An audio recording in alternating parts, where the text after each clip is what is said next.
teniendo un culto espléndido. Amén. Le decía al hermano que no hacía falta. Soy más conocido que el Lute.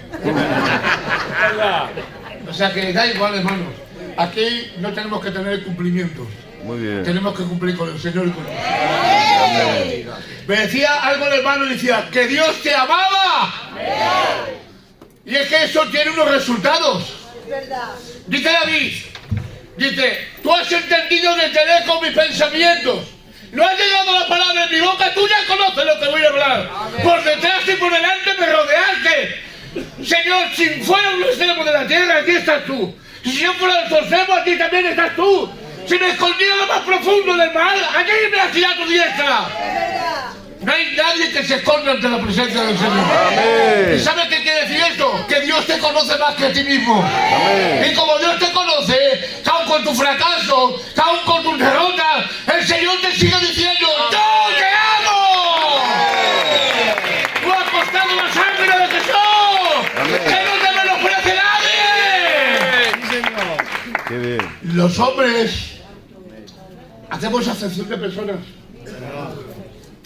y tomamos a otras personas y los arrinconamos Muy bien. como si fueran coches de desguace. Pero ¿sabes algo? Lo que los hombres toman a otros y los dejan en un rincón como coches de desguaces, el Señor coge ese coche y hace un coche deportivo de vida. Amén. Porque la última palabra, ¿sabes quién la tiene? Dios. Que Dios te bendiga. Amén.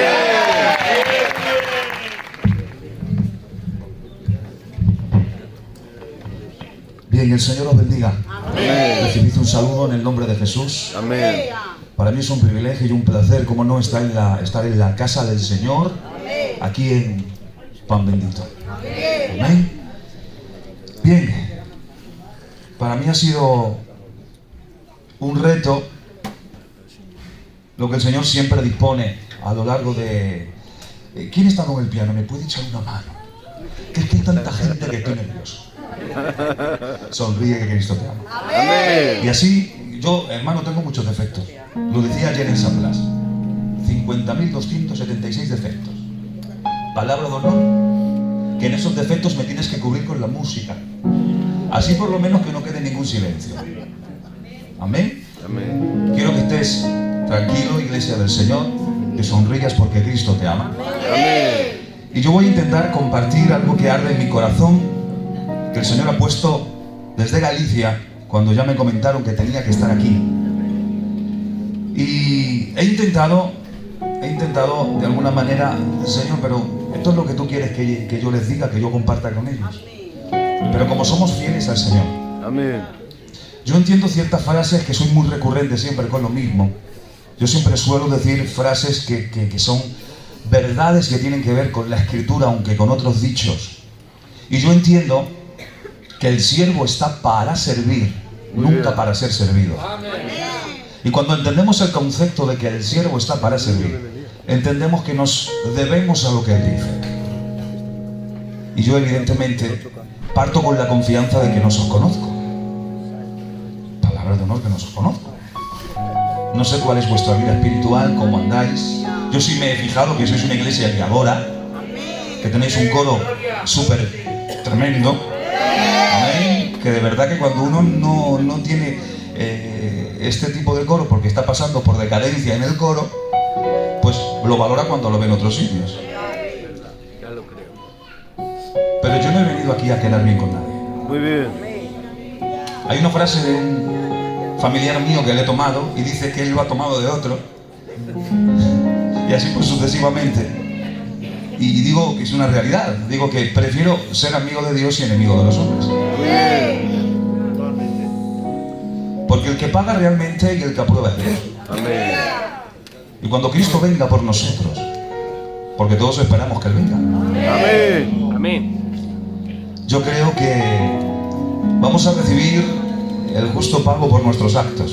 No malinterpreten el concepto. No es que nos vaya a pagar por lo bien que lo hemos hecho. No. Porque el Señor no mira la apariencia externa, sino que observa siempre la profundidad del corazón. Amén. Y en la profundidad del corazón el Señor discierne con su propia palabra aquellos sentimientos que están ocultos y que quizás tu compañero o tu compañera ni te conoce aunque lleve contigo 55 años. Pero Dios, que sí conoce las intenciones reales del corazón, discierne, separa. Y cuando hace eso, entonces la vida cristiana empieza a coger un ritmo o una tonalidad, o mejor dicho, una pronunciación de acorde a lo que la Escritura nos demanda. Porque no debemos, y esto sí que es como un mandato en ordenanza, no debemos vivir como nosotros queremos, sino que debemos vivir como la Escritura demanda. Por eso yo, antes de empezar, voy a hacer algo que siempre hago, porque si no, no sería mi persona. Yo entiendo que es Dios quien ministra siempre los púlpitos y toma los siervos. Yo desde el minuto 1 que yo me levanté como ministerio, yo entiendo que es Él quien tiene que ministrar. Y la expectación de la persona quitarla, para que sí sea Dios quien tome la responsabilidad. ¿Qué tal que simbólicamente a Dios le damos un fuerte aplauso?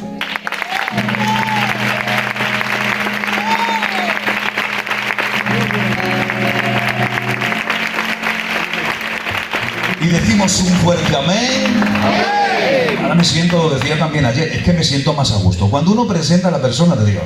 Amén. Entonces yo, si cometo algún error, si digo algo que a lo mejor es chocante, escúchenme, no me digan nada a mí, dígaselo a Dios. Amén. Lo he presentado a Él. Solo quiero utilizar mi garganta humana para hablaros a ustedes. Amén.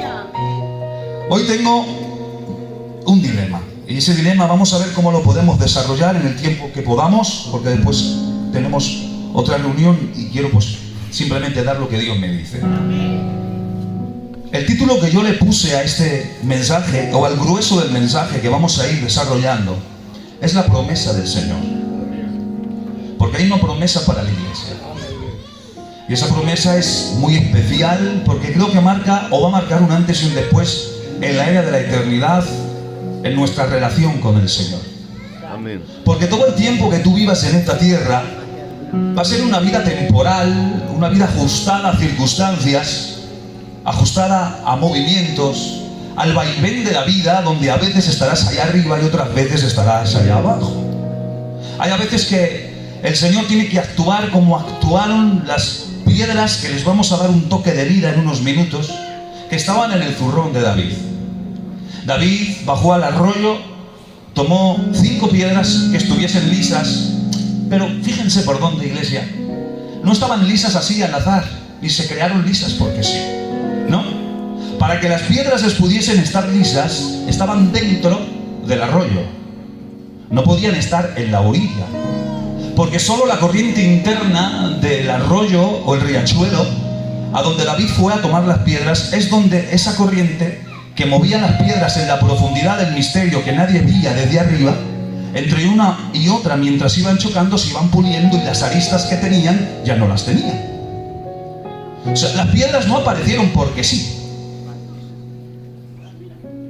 Porque la palabra va a empezar a procesar en ti un proceso para ir eliminando actitudes y aristas que tiene tu vida, y que en la fricción de la iglesia con tus hermanos producen heridas. Ahí desciende, toma las 5 piedras lisas y las mete ¿dónde? En el zurrón. Las tiene en el zurrón. Solo una de las 5 fue la elegida, fue la visible, fue la Coca-Cola del desierto, para ser colocada en la onda. Pero la gloria no se la lleva la que se ve, la gloria es compartida por las 5.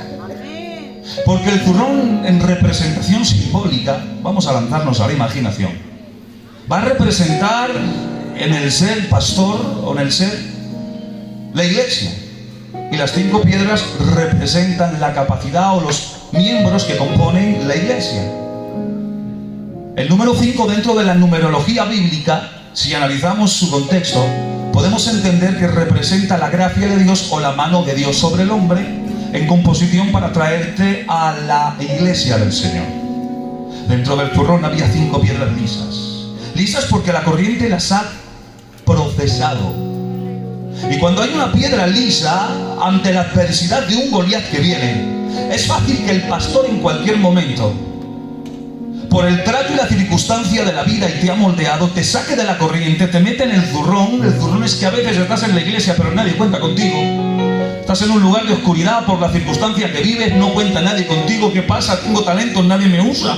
¿Qué pasa? Que lo hago bien y no cuentan conmigo. Tranquilo, mantente en ese lugar, porque si estás pulido, si el río de Dios por medio de su escritura te ha pulido, si ha pulido áreas en tu vida deficientes, si has mejorado y ha desarrollado actitudes que antes tenías y que ya no tienes, amén, Amén. entonces en cualquier momento Dios te va a usar. Y cuando venga la adversidad y el Goliat, Él va a meter la mano en el zurrón y va a elegir al azar. Porque Dios no tiene favoritos. Dios no tiene estrellas de cine. Dios tiene... A ver cómo lo puedo decir. Yo voy a sentirme libre, ¿vale? Y si quieren decirme algo, se lo dicen al Señor. Dios tiene... ¿Cómo se llaman esos actores que no se ven, pero que hacen las acciones arriesgadas? Dios tiene especialistas, no estrellas. Los que están en las sombras y en el momento determinado, cuando se levanta el Goliat, el Señor mete la mano en el zurrón, coge al azar la primera que esté y la mete en la onda. Y ese especialista que se ha especializado en la corriente de las aguas, que ha sido procesado por la palabra, es colocado en las ondas. La onda da muchas vueltas, a veces estás arriba, a veces estás abajo, hay momentos que subes, hay momentos que bajas, pero deja que dé vueltas la onda, porque cuanto más vueltas dé la onda, con más fuerza vas a salir directamente a la cabeza del Goliat. ¡Que bendito sea el nombre del Señor! ¡Amén! ¿Pero quién hace eso? La palabra. Apocalipsis 22:20. Vamos al final del libro canónico, el número 66. Apocalipsis 22:20. Y el que da testimonio de estas cosas dice: ciertamente vengo en breve. Voy a ponerle unos puntos suspensivos porque el texto sigue, pero si podemos, vamos a usar, y si nos vemos aptos, vamos a usar la última palabra para el final. Vamos a analizar el texto. Yo creo que ya me conocen, no tengo que decir nada más. Ya nos conocemos. Vamos a analizar el texto. El que da testimonio de estas cosas, ¿quién está dando testimonio? ¿De quién está hablando el libro de Apocalipsis? ¿Está hablando acaso de Pablo, de Juan, de los profetas? No, está hablando del propio Cristo. Cristo es quien está dando testimonio de estas cosas. Vamos a poner en corchetes estas cosas. ¿Qué estas cosas? La revelación escritural hasta ese momento. Todo lo que está escrito hasta ese momento. Porque la expresión estas cosas está en una forma verbal, en su texto original, que hace referencia a todo lo que está escrito en revelación en el momento escritural del tiempo y contexto de quien lo está diciendo. Por lo tanto, atención, está hablando de todo lo que está escrito en la Escritura. Ahora vamos a ir un poquito más allá. Y todo lo que está escrito en la Escritura contiene con el tiempo el desarrollo de todas las doctrinas cristianas que Pablo en revelación personalmente con Dios estipuló para las iglesias y que por ende tenemos nosotros y que los grandes teólogos de las historias han ido organizando sistemáticamente para poder entender todo el compendio que está revelado y de esa hecha iluminado para nosotros. Y en ese compendio entra cristología, teología, escatología, armateología y todo lo que termina en gía. Sonríe que Cristo te ama. Si te me pones en serio me va a costar mucho predicar. Atención, escuchen. Pero de todas las doctrinas, de todo lo escritural, se queda con algo fundamental. De todos los 66 libros de la Biblia que Cristo da testimonio, de las 7.000 aproximadamente promesas que están en la Escritura, hay 7.000 promesas en la Biblia.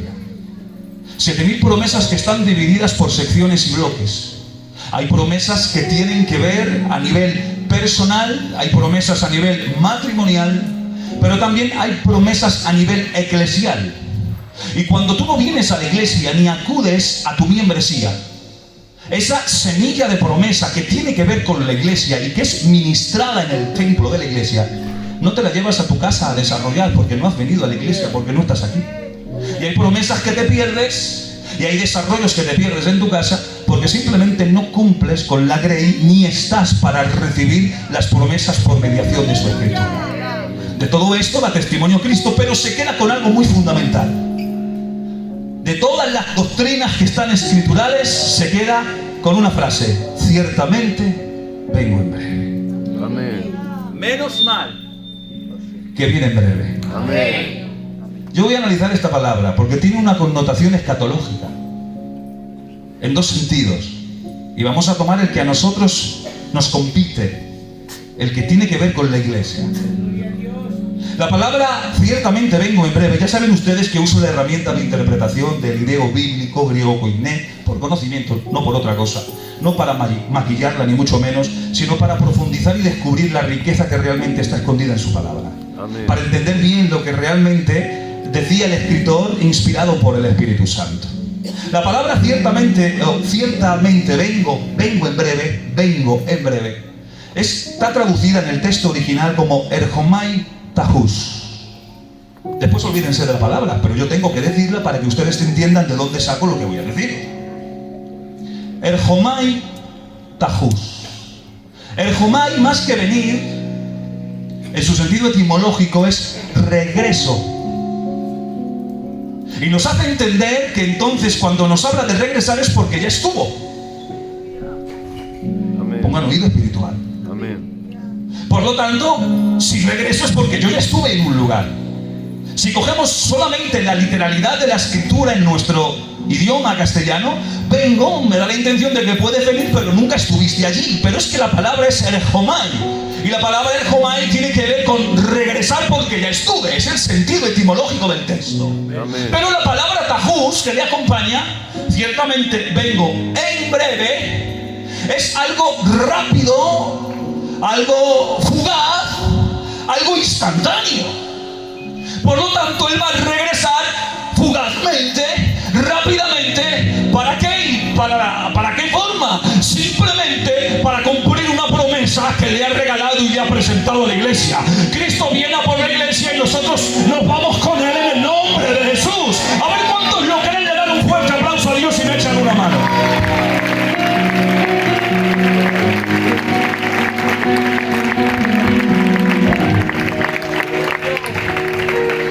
Por lo tanto, Cristo viene a por su iglesia. Amén. Amén. Amén. Cristo viene a arrebatarnos, no a raptarnos. Muy bien, muy bien. Muy bien. Hay conceptos que cuando los usamos mal, damos más fuerza a aquellos que no creen lo que la Biblia dice. Y cuando usamos la palabra rapto, es una palabra mal usada para hacer referencia al arrebatamiento de la iglesia. ¿Por qué? Porque hay dos palabras en su contexto original, que es arpazo y sunarpazo, en el contexto idiomático. Y sunarpazo es raptar a alguien que no quiere ser raptado o a alguien a la fuerza. Iglesia, a mí no me va a llevar a la fuerza. Yo me voy con él por puro gusto. Amén. Por lo tanto, se aplica la palabra arrebatamiento, que es arpazo, que significa arrebatarte. Amén, porque eres mío, porque te he comprado, porque he pagado un precio, porque viene peligro y porque no quiero que estés en medio de ese peligro. Amén. Por eso Cristo viene, el Jomai Tahus, él va a venir a por su iglesia de una manera fugaz, rápida, que bendito sea el nombre del Señor. Amén.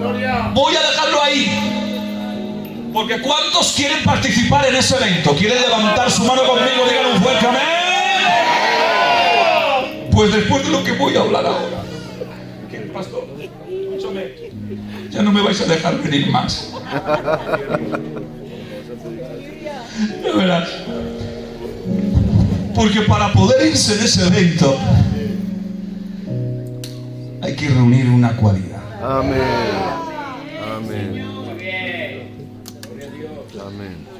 Ahora es donde voy a entrar en el mensaje. Gloria a tu Hay nombre. una promesa, nos vamos con él, sí, sí. Pero no te vas porque ocupes un banco. Muy bien.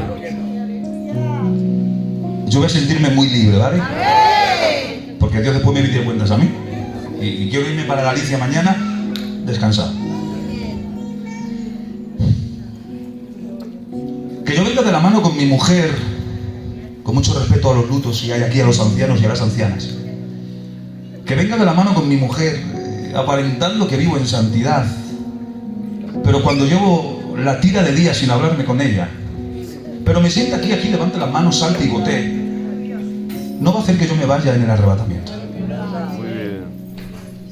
Que yo intente vivir una vida cristiana aquí, pero afuera sigo haciendo lo que me da la gana, no significa que yo me vaya en el arrebatamiento. Yo no tengo garantías de esa promesa. Hay un requisito para marcharse en el arrebatamiento, y yo es lo que quiero desarrollar, si ustedes me dejan, en esta tarde. La palabra dice: andad en el Espíritu y no satisfagáis los... Lo sabemos. Amén. Y a veces, ¿por qué lo hacemos?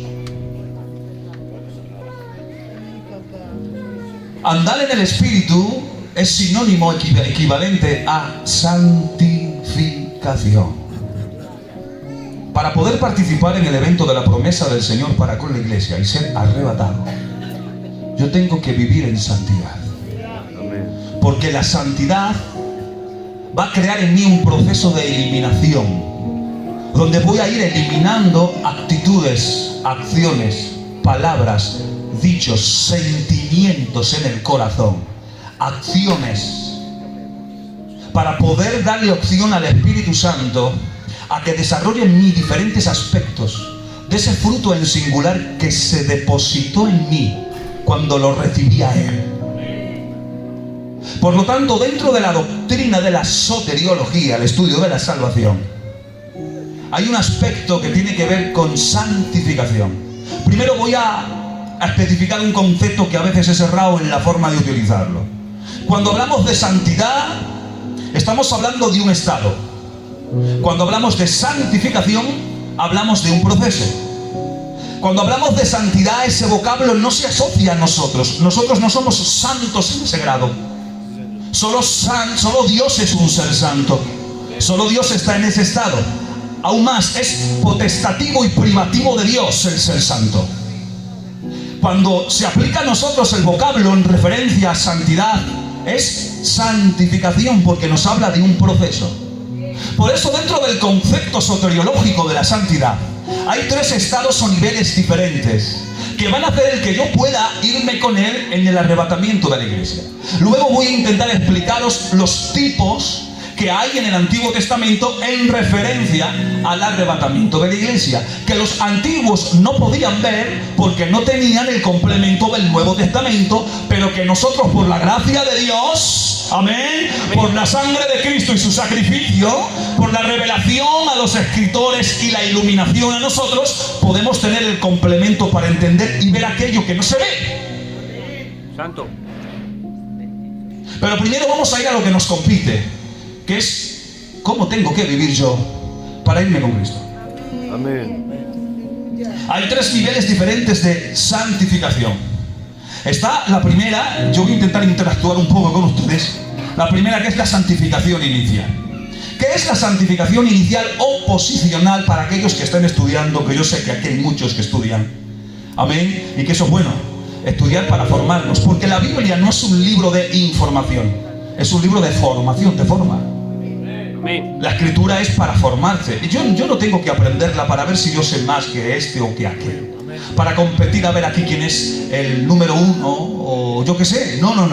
Yo tengo que saber la escritura para vivir conforme a ella. Amén. Porque a mí quien me enseña no es aquel, me enseña la palabra. Y la palabra es la que marca mis pasos. Dice la Biblia: jóvenes, ¿con qué limpiará el joven su camino? ¿Con qué? Con guardar la palabra, ¿no?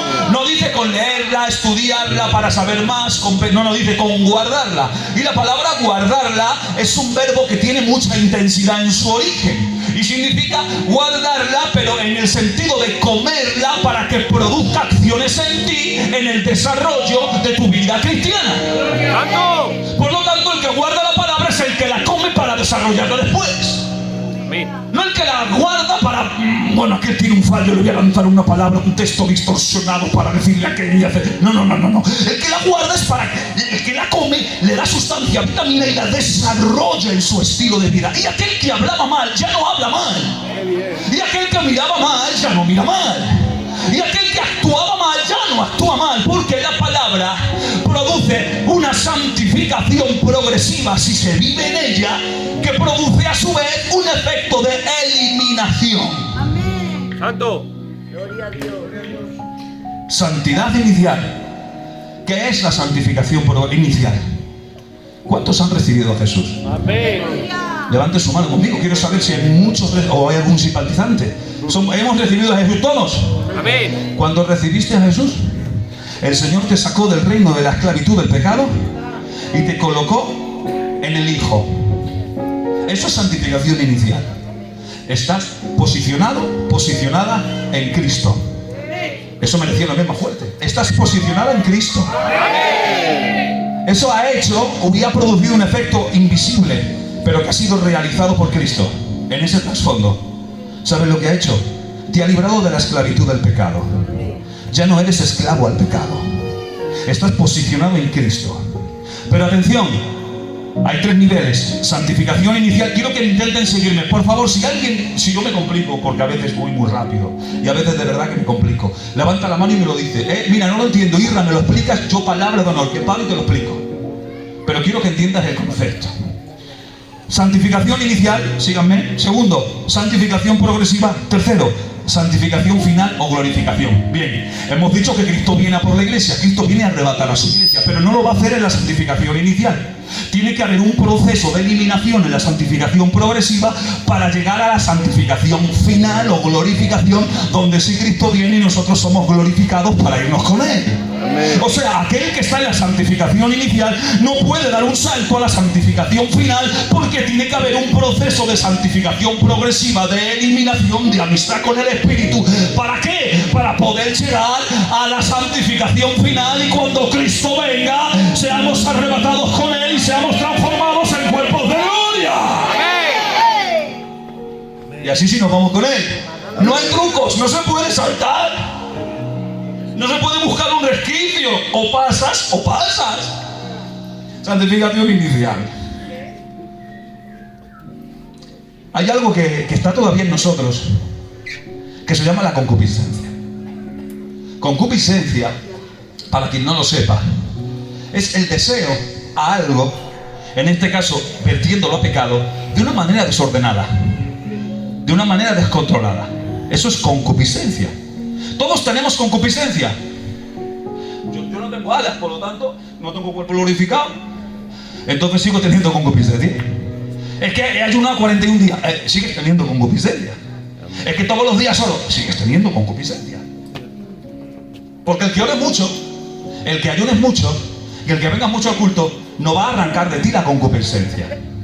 Eso está contigo hasta que haya una redención del cuerpo en la totalidad. Y todos tenemos áreas de concupiscencia, pero no todos tenemos el mismo área de concupiscencia. Hay gente que es débil en ciertas áreas y por ende a lo mejor yo no, pero yo sí tengo otras áreas de concupiscencia.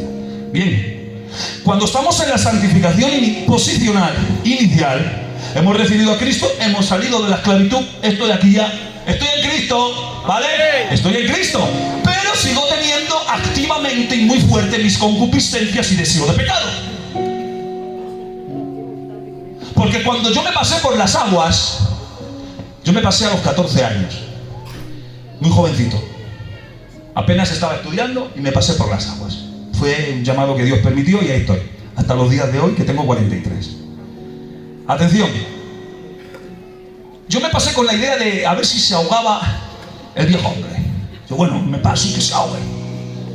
¿Sabes que me di cuenta? Que el mala clase ese sabía nadar. Entonces me toca luchar con él todos los días. Amén. Y no lucho desde la santificación inicial, lucho en la santificación progresiva, que es el proceso de eliminación. Amén. A ver cómo lo puedo ir desarrollando. El que está en santificación inicial está en Cristo, pero es un nepios. Bien, ¿qué acabas de decir? Ahora solo lo explico. La palabra nepios en su original es niños. Pero no esos niños, como dijo Cristo, dejar que los niños se acerquen a... No ese tipo de niños que queremos abrazar y querer mucho. No, sino esos tipos de niños. Yo tengo una niña de 6 años, la más pequeña, ¿vale? La más pequeñita tiene 6 años. Palabra de honor que estoy deseando que tenga 18, que se pide y que se case. Porque no hay quien la aguante. Palabra de honor. Palabra de honor que yo no sé de dónde sale, porque no lo sé. Sonríen, que tú les dabas, pero es una realidad. Si tuviera mi mujer me mataba por decir eso. Pero bueno, atención, ahora la quiero más que a mi vida. Pero tengo que reconocer lo que hay.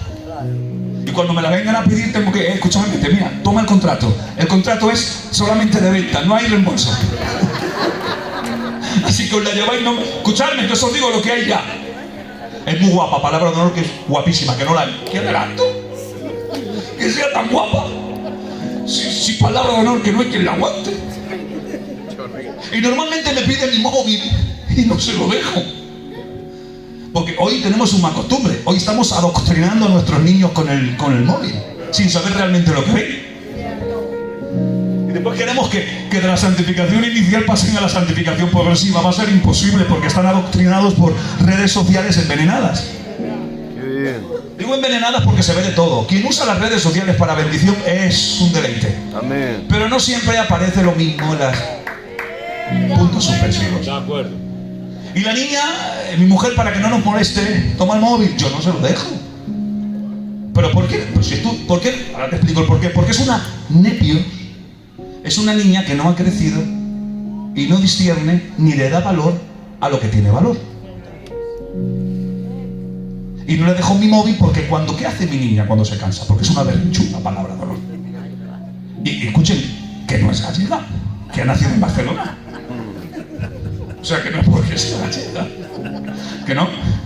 Atención, está ahí y mi mujer sí le deja el móvil. Si vieran ustedes, el móvil de mi mujer está estallado.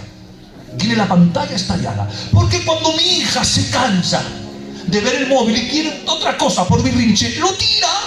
Porque como es una nepios, como no discierne ni le da valor a lo que vale, cuando se ha cansado de jugar con lo que quiere, lo tira. Muy bien. No sé si me van cantando. Amén. Vaya decepción me he llevado con vosotros, corintios. ¿Qué dices? Sí. Mira, me he puesto yo en las montañas de allí de Heidi.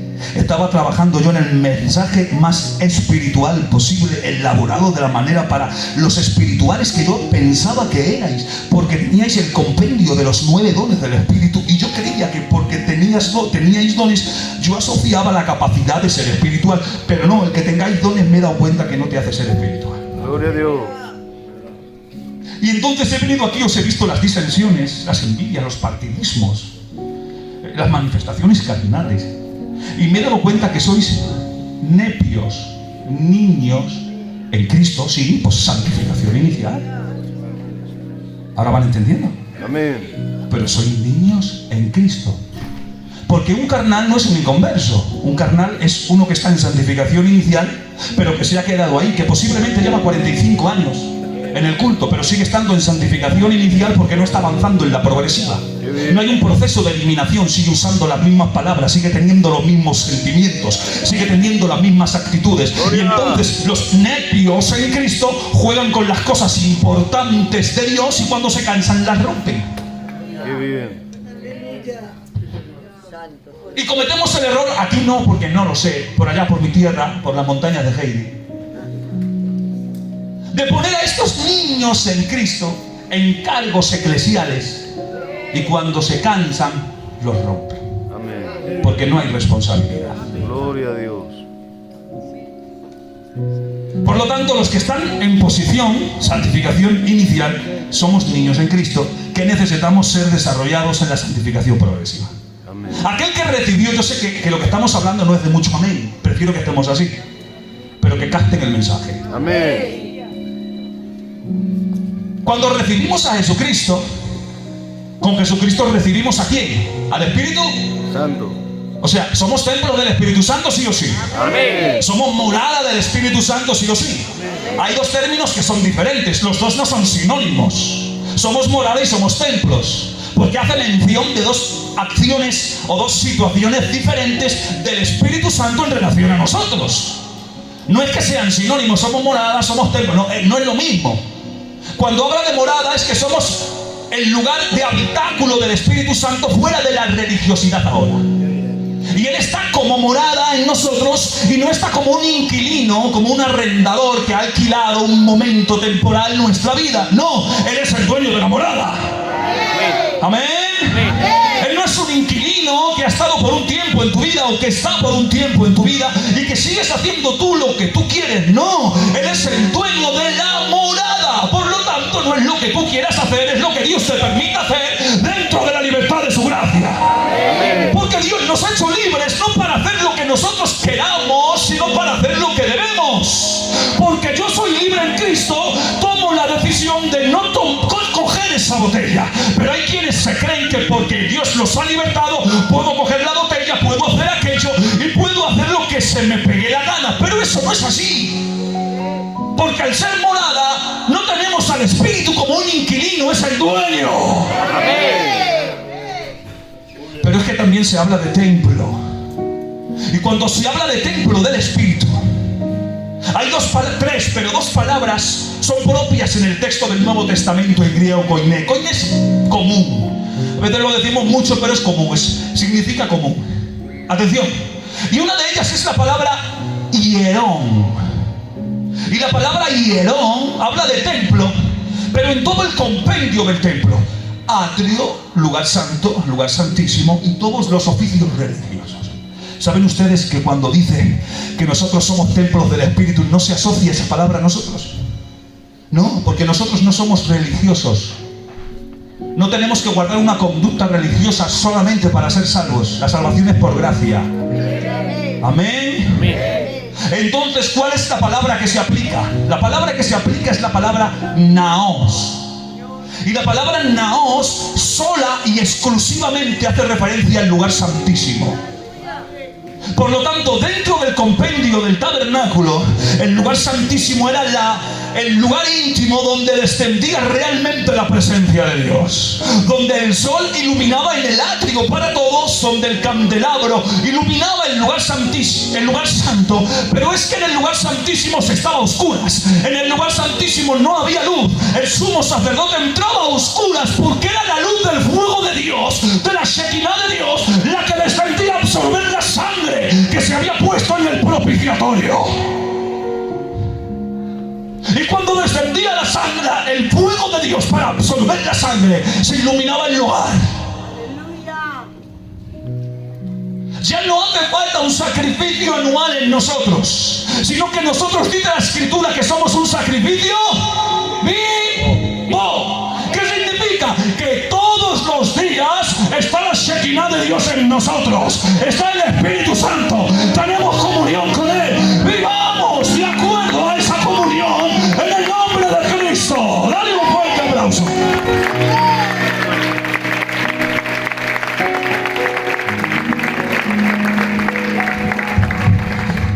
Santificación inicial. No me voy todavía en el arrebatamiento, estoy esperando. ¿Qué necesito? Santificación progresiva. ¿Y qué es la santificación progresiva? Cuando ya hemos recibido a Cristo y con Cristo al Espíritu Santo, ¿saben que con el Espíritu Santo hemos recibido el fruto del Espíritu Santo? No hemos recibido 9 frutos, ¿eh? No. Hemos recibido uno solo, pero que tiene 9 aspectos o se desarrolla de 9 maneras diferentes. ¿Y dónde se van a desarrollar esas maneras o esos aspectos? ¿En la inicial? No, ese es el comienzo de tu vida cristiana. Ahora tienes que andar. Porque si en la santificación inicial fuiste libre de la esclavitud del pecado, en la santificación progresiva eres libre del poder del pecado que es ejercido sobre tu concupiscencia.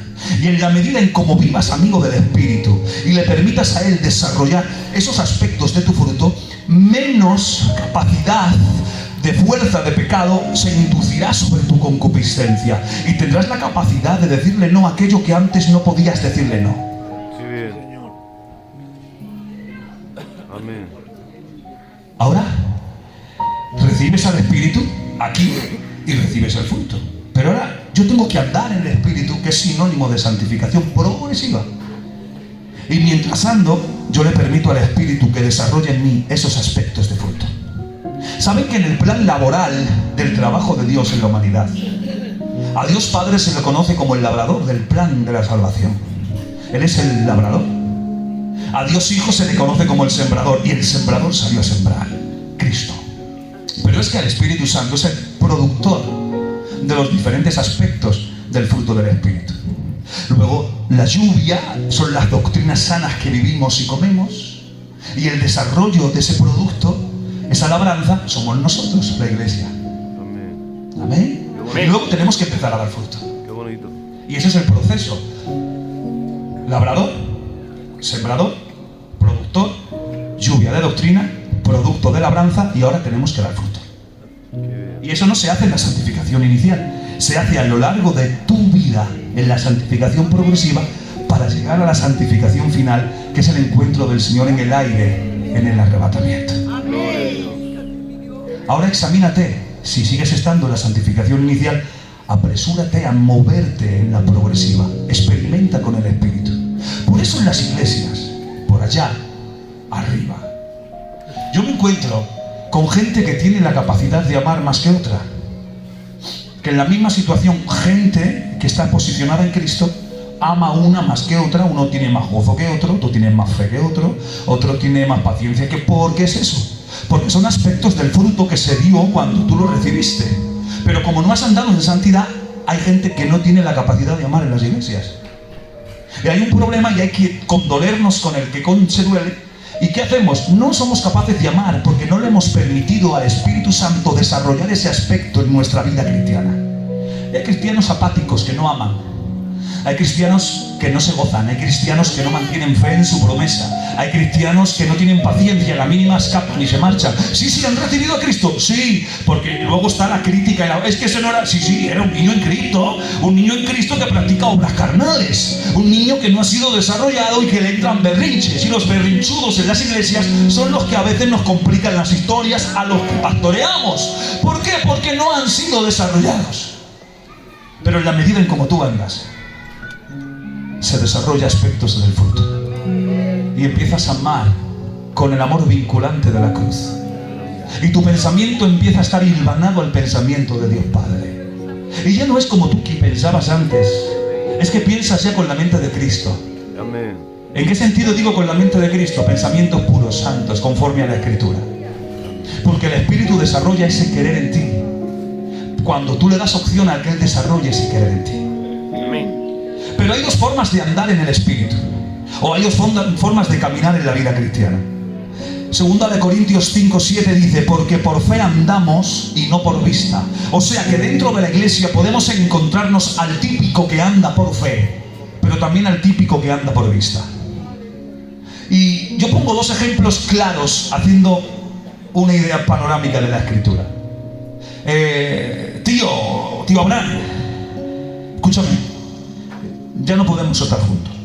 Hijo, ¿por qué? Porque resulta que ya nuestros pastores se matan.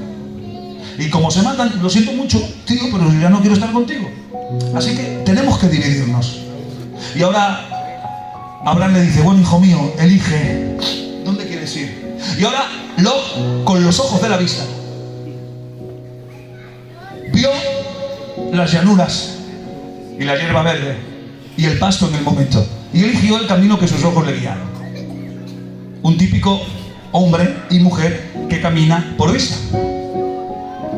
Pero luego Abraham dijo: bueno, vale, yo me voy al lado contrario para que no nos encontremos. Y el lado contrario era tortuoso, en el camino había piedras y era posiblemente muy difícil. Pero él cerró los ojos de la vista y abrió los ojos de la fe, de la promesa. Porque cuando Dios nos ha dicho algo, lo que nos ha dicho se tiene que cumplir. Amén. Pero no nos ha dicho algo así profético, así por encima, algo extrabíblico, algo que te va a poner una capa y vas a ser Superman o vas a pertenecer a la Liga de la Justicia. No, nada de eso, señores y señoras. Sino que lo que dice es lo que está en su palabra. Y Él ha dicho que va a volver a por su iglesia. Él ha dicho que estará contigo todos los días. Él ha dicho que en el mundo tendréis aflicción, pero confiad. Estad tranquilos que yo he vencido el mundo. Amén. Eso es confiar con los ojos de la fe y caminar en la fe. Porque el que anda por vista como Lot, acaba poniendo su tienda de campaña poco a poco, cada vez más cerca de Sodoma y Gomorra, y acaba viviendo en ella. Sí, Señor. Qué bueno. Porque se deja guiar por sus instintos a lo que ve. Y Y el que está en santificación inicial es aquel que mira mucho con los ojos de la carne, poco con los ojos del espíritu. Y se deja guiar por sus sentimientos carnales. ¿Y por qué no ha contado conmigo el pastor? ¿Y por qué aquella no me tiene en cuenta? ¿Y por qué aquel que ha pasado no me ha saludado? Etcétera, etcétera, etcétera. Porque está mirando con los ojos de la carne. Porque no está en santificación progresiva. Ahora aquel que está en santificación progresiva cierra los ojos. Que tengo razón. Que es que el hermano me ha hecho daño. Que es que me ha faltado. Que es que se ha metido conmigo. Pero yo cierro los ojos de la carne. Abro los ojos de la fe en el proceso del Espíritu, donde el Espíritu Santo yo le he permitido en la santificación progresiva que haga en mí un proceso de eliminación y que ponga en mí la capacidad de perdonar y de amar. ¿Para qué? Porque mi meta es llegar al tercer nivel para irme con Cristo cuando Él venga. Amén. Porque dice la Escritura, sin santidad Nadie. pero esa palabra significa en su origen proceso, santificación. Tú tienes que caminar en un proceso de santificación para poder llegar al producto final e irte con Cristo. Atención, hay tipología en el Antiguo Testamento en relación al arrebatamiento, que tenemos iluminación de la Escritura. En Hebreos 11:5 vamos hilvanando pensamientos, ¿vale? En el mensaje. Y termino pronto ya. Por la fe, Enoc fue traspuesto para no ver muerte. Y no fue hallado porque lo traspuso Dios antes que fuese traspuesto. Atención, dice, tuvo testimonio de haber agradado a Dios. Ahora yo le pregunto, ¿cómo Enoc tenía testimonio de haber agradado a Dios? ¿De qué manera lo pudo hacer? Vamos a despejar incógnitas. Venimos a Génesis 5:22 y dice, y caminó Enoc con Dios, ¿cuánto? 300 años. Caminar, en esta línea argumental del mensaje, caminar sinónimo de santificación, ¿qué? Progresiva. En medio de una circunstancia caótica, de una sociedad de pecado, donde el mundo ponía las reglas, donde el pecado sobreabundaba, había un hombre llamado Enoc que tuvo testimonio porque andó en santificación progresiva, se mantuvo en ese estado, atención, y agradó a Dios. Porque no agradas a Dios con lo muy bueno que tú prediques, con lo muy bueno que tú cantes, con lo mucho que te pueda aplaudir el hombre. No, agradas a Dios guardando el testimonio. Y el testimonio se desarrolla no en la santificación inicial, sino andando en el Espíritu, andando en el Espíritu, andando en el Espíritu. Dale un fuerte aplauso a Dios.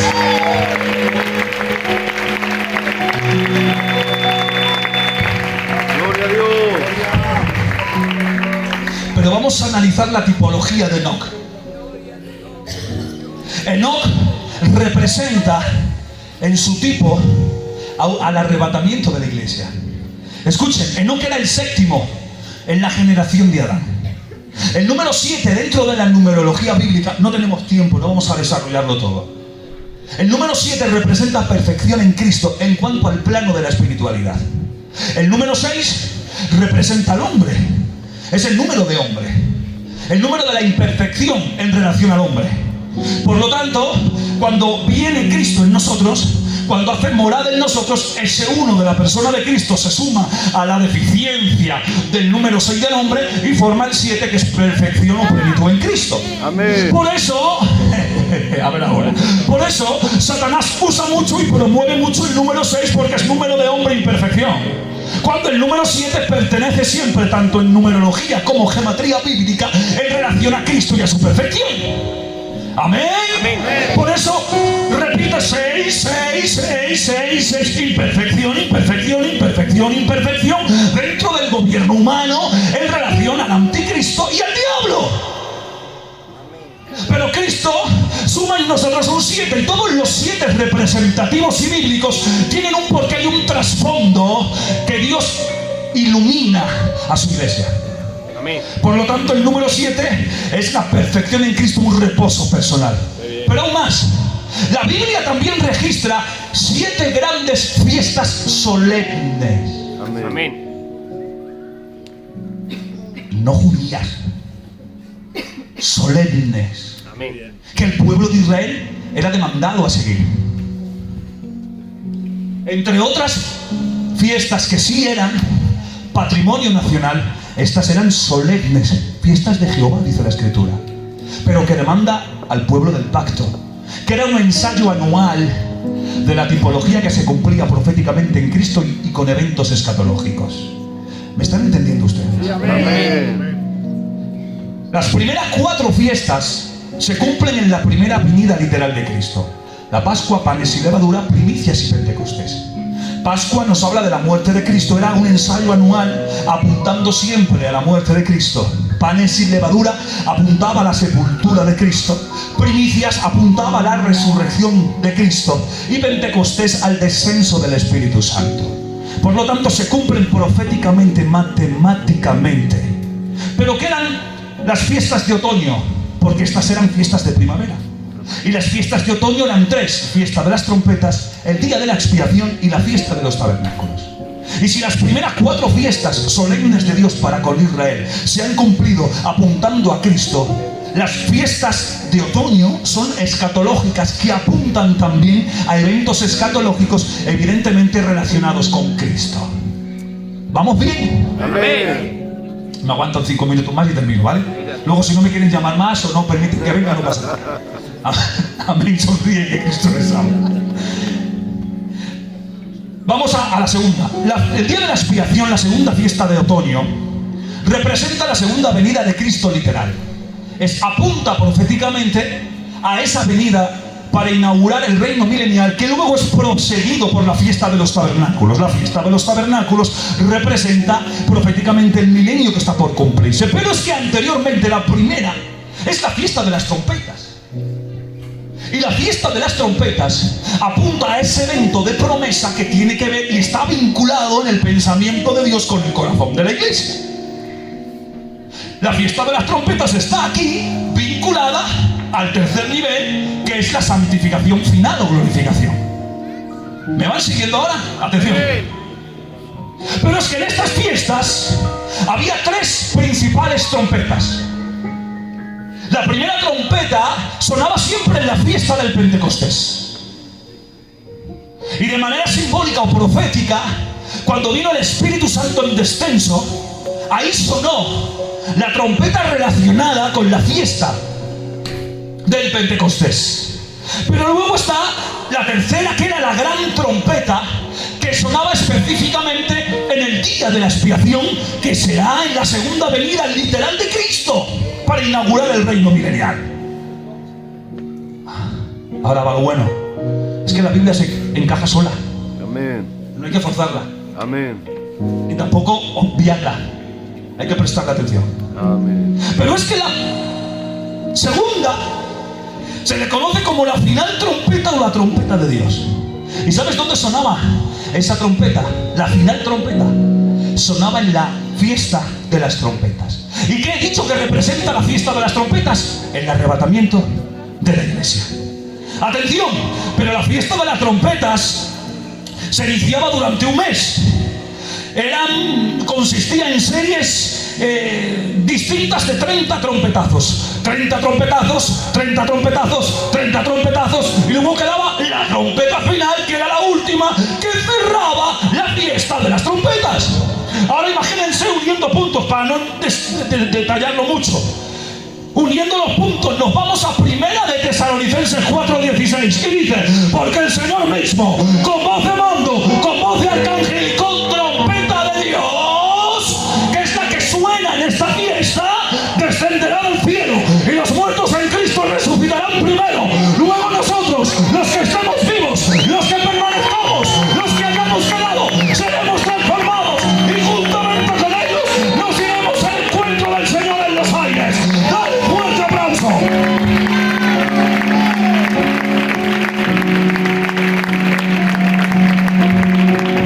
¡Qué grande es Dios! Amén. ¡Qué grande es su palabra! Amén. Que hay una promesa para ti y para mí. Amén. Pero no te quedes aquí. Anda. Qué bueno. Para llegar a la vinculación directa con ese evento. Amén. Voy a terminar hablando de 2 iglesias. Pero Hemos dicho que no caminó con Dios. ¿Cuánto caminó Enoch con Dios? ¿300? Vale. ¿Saben qué representa? Aquí estamos con números, aunque no nos gusten mucho las matemáticas. 300 en la numerología bíblica representa victoria completa. Algo completo. El número 10, para daros alguna información, número 10 es completo en cuanto al gobierno estipulado. Por eso, en los Sanedrines, si había menos de 10 personas, no se podía hacer un juicio. Por eso el juicio de Cristo en la noche fue nulo, porque había menos de 10 personas. El número 10 para los judíos es algo completo, por eso 10 cuernos, 10, etcétera, etcétera, etcétera. Ya me entienden ustedes. Número 300, completo. Número 300 representa victoria completa. Ahora bien, os voy a hablar de dos iglesias y termino. Uno, voy a hablaros de la iglesia. Esta no está allá arriba, ¿vale? Esta no está allí por Galicia, está en otro sitio. Se llama la iglesia del Valle de Jezreel. Tienen ¿sabes quién está de pastor allí? Está Gedeón. Gedeón es su pastor. ¿Y sabes de cuántas almas se compone? De 32.000 almas. Dios mío, qué dolor de cabeza para pastorear una iglesia así. Habría que coger a los obreros y hacer células pequeñas para que cada día trabajaran en sus casas, porque uno solo no puede hacer todo. Jetro, estoy agobiado, que mucho esto. Ahora viene Jetro con una solución. Mira, no te lleves tú toda la carga. Mira, divide en 100, en 1000, divide en 100, divide en 50 y divide en 10. Pero divide la carga. No la lleves tú toda.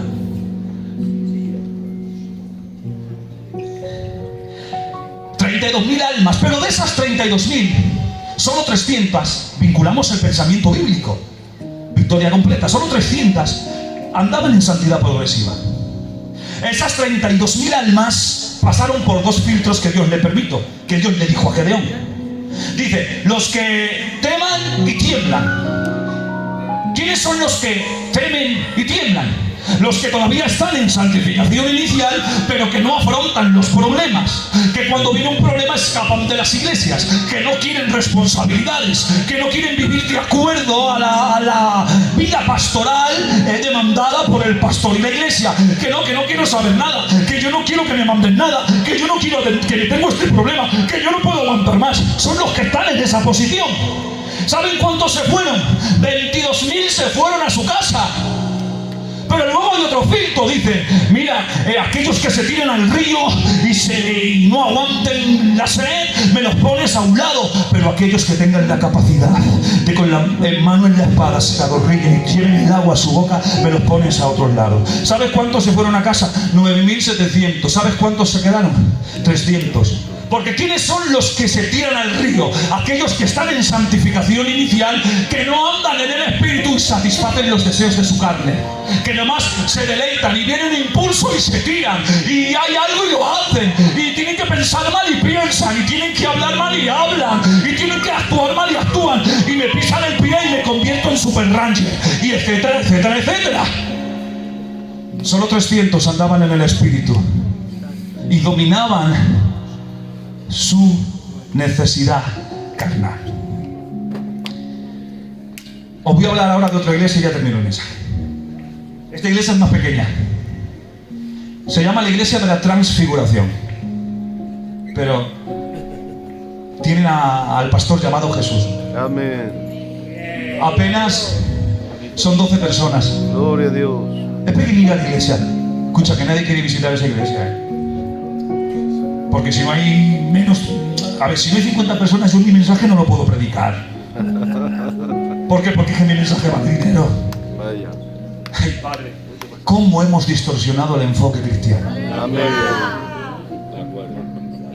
¿Cómo hemos desenfocado? Si mi Cristo tuvo la capacidad de predicarles a una mujer de mala reputación al borde de un pozo, y tuvo la misma capacidad de saciar una necesidad de 5.000 personas sin contar mujeres y niños, ¿quién somos nosotros para poner el listón a mi mensaje, a mi acción, a mi espiritualidad? Amén. Esto solamente va a identificar, perdónenme, que yo no estoy andando en santificación progresiva, sino que por mucho que predique, por mucho que sepa, sigo estando en santificación inicial. Amén. Aquel que anda en santificación progresiva predica lo que el Señor le dice independientemente de lo que haya. Trata independientemente de lo que haya. Para terminar, vamos a analizar la tipología de Mateo 17, donde vemos también un antitipo del arrebatamiento de la iglesia. Atención ahora, que quizás aquí hay un concepto que choque, pero lo vamos a explicar y ya termino. Aquí vemos a Jesús transfigurado, pero también vemos un 7 oculto. Dice, después de 6 días, o sea, un 7, o sea, al séptimo día, que los judíos contaban así muy extraño, al séptimo día, o sea, seguimos viendo un 7, vemos a Jesús transfigurado, vemos el círculo íntimo, Pedro, Jacobo y Juan, vemos a 9 discípulos restantes que estaban a un tiro de piedra, vemos a Moisés y vemos a Elías. Vamos a ver, vamos a intentar descifrar esto, ¿vale? Porque aquí no estamos hablando ni de Elías representa profetas, no, vamos a quitarnos eso, ¿vale? Si vengan conmigo a la línea argumental de este mensaje. Estamos viendo aquí un antitipo del arrebatamiento. ¿Por qué? Porque vemos al fundamento de la iglesia. ¿Quién es el fundamento de la iglesia? Los discípulos. ¿Son judíos? Sí, pero no están representando a Israel. Van a empezar a representar a la iglesia. Muy bueno. Por lo tanto, vamos a dividir, a separar pensamientos e ideas y conceptos. ¿Son judíos? Sí, pero están representando al grueso de la iglesia. Son los apóstoles, a los que luego se les llaman cristianos en Antioquía. Cambian el tema discípulo por cristiano. Ahora atención, vemos que hay 9. ¿Quiénes son los 9? Los 9 son los que van a la iglesia, los que están en la iglesia, pero están en santificación inicial, que no están en santificación progresiva, por tanto están apartados del evento que va a representar el arrebatamiento de la iglesia. Atención, están en la iglesia, pero no viven conforme a la progresión de la santificación progresiva. Amén. Por lo tanto, hay una promesa que se pierde, que no llegan al nivel de la situación para ser arrebatado y transformado. ¿Quiénes son los 3 que están en el círculo íntimo? Los que pertenecen a la iglesia, pero viven en santificación progresiva y están esperando la transfiguración, el retorno de Cristo resucitado para llevarnos con él al reino de los cielos. Pero hay más, hay más, hay más. Aparece Moisés y aparece Elías. ¿Qué representan a la luz de esta línea? Moisés representan los muertos en Cristo. El mismo Dios esconde el cuerpo de Moisés. ¡Ay, Padre! Lo esconde y representa a los muertos en Cristo, que se asocia al arrebatamiento y presencia de Cristo para con la iglesia. ¿Y quién representa a Elías? A los vivos